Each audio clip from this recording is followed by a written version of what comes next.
प्रेरणास्पद कथा YouTube channel पर मैं धनंजय जैन आप सभी का हार्दिक अभिवादन करता हूँ। दोस्तों, उज्जैनी नगरी में एक निर्धन ब्राह्मण रहता था। छोटा सा परिवार, उसकी पत्नी और छोटा सा 8 महीने का बच्चा। एक दिन एक यजमान उनके द्वार पर आए और कहने लगे कि मेरे यहाँ पर श्राद्ध है, तो आप पूजा वगैरह के लिए भी आइए और कुछ ना कुछ मेरे पूर्वजों के लिए आहुति देकर यज्ञ के अंदर उनका कल्याण हो, ऐसा कुछ कार्य कीजिए। पत्नी पानी भरने के लिए तालाब पर गई हुई थी। ब्राह्मण सोचने लगा, यदि मैं इनके साथ ही नहीं चला तो यजमान रुकेंगे नहीं, वो किसी दूसरे ब्राह्मण को बुला लेंगे।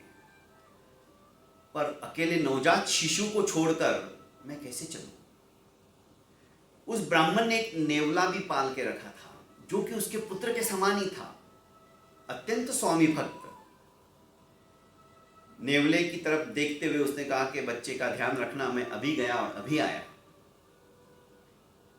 और ब्राह्मण देवता उस यजमान के साथ श्राद्ध की सामग्री लेकर पहुंच गए।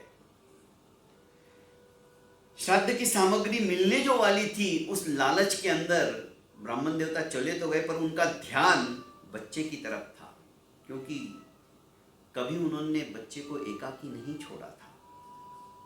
खैर, पूजा पत्री में समय लग गया और इधर अचानक जैसे ही ब्राह्मण देवता यजमान के साथ उसके घर की तरफ निकल पड़े थे, एक जहरीला नाग उनके घर के अंदर आ गया और वो उस सोए हुए बच्चे की तरफ बढ़ने लगा। नेवले ने जब देखा कि अपने स्वामी के पुत्र की तरफ यह नाग बढ़ते जा रहा है, कहीं इसको डस ना ले, उसने तुरंत झपट्टा मारकर नाग के साथ युद्ध प्रारंभ कर दिया। करीब 15-20 मिनट के संघर्ष के बाद आखिर नेवले ने सांप के टुकड़े टुकड़े कर दिए, सांप को मार दिया। सारा मुंह और सारा शरीर नेवले का खून से लथपथ हो चुका था। अपने मालिक से सम्मान पाने हेतु मालिक शाबाशी देगा, मालिक को गर्व होगा मेरे ऊपर, यह सोचकर नेवला दरवाजे के ऊपर आके बैठ गया, मालिक का इंतजार करते हुए। जैसे ही ब्राह्मण देवता घर पर आए तो मालिक के तलवे चाटने के लिए नेवला बार बार उनके पैरों के पास आने लगा। जब उसने देखा ये तो खून से लथपथ है, अचानक क्रोध आया, इसने मेरे बच्चे को मार दिया है तो आखिर जानवर ही ना, मैंने क्यों इसका विश्वास किया। बाजू में पड़ा हुआ पत्थर उठाया और जोर जोर से उसको मारकर काम तमाम कर दिया। पर जैसे ही भीतर आया, पलंग के ऊपर बच्चा शांति से सो रहा था और बाजू में ही सांप के टुकड़े टुकड़े गिरे पड़े थे। सर पे हाथ रख के धड़ाम से नीचे बैठ गया, सोचने लगा अनर्थ हो गया, मैंने मेरे एक बेटे को खो दिया, मार दिया, मैंने हत्या कर डाली, ब्राह्मण होते हुए भी मैंने कुछ सोचा नहीं, और मोह के वशीभूत होकर, स्वार्थ के वशीभूत होकर के इसने मेरे पुत्र को मार दिया है और इससे बदला लेने के लिए मैंने इसी का काम तमाम कर दिया। मैं कितना पापी हूं, धिक्कार है मुझ पर दोस्तों पछताने से क्या होता है। इसलिए कहानी का सार यह है कि कोई भी काम करने से पहले 10 बार सोचो उसका परिणाम क्या होगा।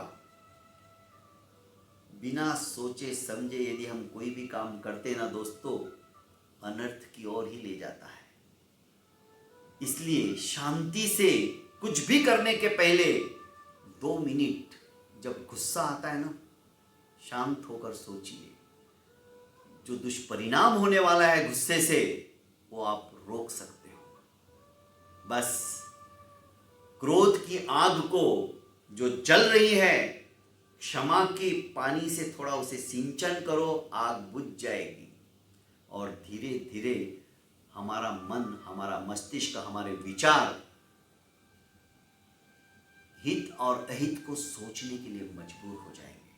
दोस्तों, इस तरह से अनर्थ हम टाल सकते हैं, बस एक क्रोध के ऊपर विजय प्राप्त करके। बहुत बहुत धन्यवाद दोस्तों। प्रेरणास्पद कथाएं यूट्यूब चैनल को आप ज़्यादा से ज़्यादा लाइक कीजिए, सब्सक्राइब कीजिए और शेयर कीजिए।